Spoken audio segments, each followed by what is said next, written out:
روز سرکاري ډیوټي باندې يم سعودي واړه راولم یعنی سعودي عرب ته خپل ماشومان راولي الله پاک دې نورم دغه سي کامیاب کا او ثانک یو ویری مچ چې تا پوس وکړو ګوره سعودي عرب ته هر سړی راتلی شي د چا سره چې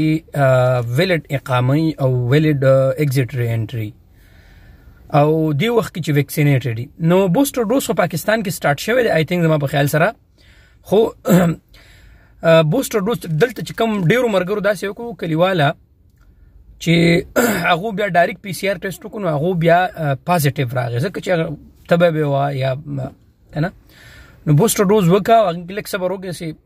نارمل اونده کې اته نه ورځې لس ورځې صبر وکا ځکه چې پاکستان کې چې څنګه ویکسین وکړي نو اقصا تقریبا 3 سکندو کې دن نستا ویکسین سرټیفیکیټ اپلوډ شي نادرا سایت باندې نو بالکل بس لیک صبر وکړي چې دا مطلب لیک نارمل شي ماشومان مطلب اته نه لس ورځې وشي بس د خیره سبا پی سی آر ټیسټ وکړه د خیره سره نور چې کوم ریکوایرمنت دی هغه کمپلیټ بس